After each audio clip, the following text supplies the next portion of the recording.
વડોદરાના બાજવા વિસ્તારમાં જાણે કાયદાની વ્યવસ્થાનો ડર ઓસરી રહ્યો હોય તેમ તસ્કરો બેફામ બન્યા છે. બાજવા ગામના ગાંધી રોડ ઉપર ગત રાત્રે તસ્કરોએ ભારે આતંક મચાવ્યો. એક કે બે નહીં પરંતુ લાઇનબદ્ધ 5 જેટલી દુકાનોને નિશાન બનાવી. મળતી વિગતો અનુસાર ગાંધી રોડ ઉપર આવેલી વિવિધ દુકાનોને નિશાન બનાવી ચોર ટોળકી આશરે 18,000 રૂપિયાની રોકડ ચોરી કરી રફોચક્કર થઈ હતી. આ ઘટનાને પગલે વહેલી સવારે જ્યારે વેપારીઓ દુકાને પહોંચ્યા ત્યારે સમગ્ર મામલો સામે આવ્યો. મહત્વની વાત એ છે કે આ વિસ્તારના વેપારીઓનો આરોપ છે કે ગાંધી રોડ પર ચોરીની ઘટનાઓ રોજબરોજની વાત બની ગઈ છે. વારંવાર રજૂઆતો કરવા છતાં પોલીસનું રાત્રિ પેટ્રોલિંગ નબળું હોવાનું વેપારીઓ જણાવી રહ્યા છે. એક સાથે 5 દુકાનોના તાળા તૂટતા હાલ સમગ્ર પંથકમાં ભયનો માહોલ જોવા મળી રહ્યો છે.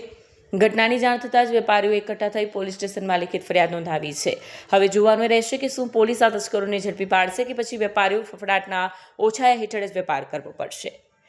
રાત્રે 2:30 વાગ્યાની આજુબાજુ હોમગાર્ડમાંથી ફોન આવ્યો હતો કે તમારી દુકાનના શટર ખુલ્લા છે.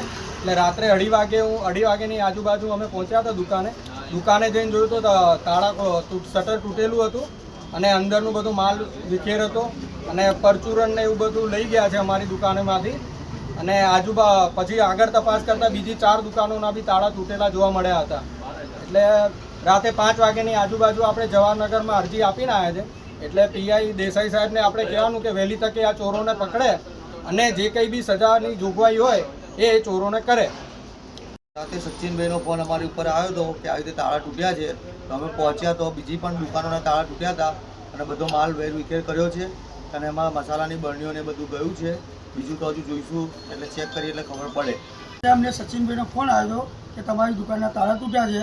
તો આવીને જોયું થોડું અડધો શટર નીચેથી અંદર 2 જણા ઘૂસી કેટલાક એક અંદરથી ઘૂસી અને જોયું અંદર તો ગલ્લા બલ્લામાં બધા પૈસા 8 થી 10 રૂપિયા 10 થી 20 થી 50 જેવા નોટા સિક્કાને પહોંચોને હતું એ બધું ને ચોપડીઓ ચેકબુકોને બધું નીચે બધું વેરી ખાઈ સાહેબ. Bureau report Satya TV news Vadodara.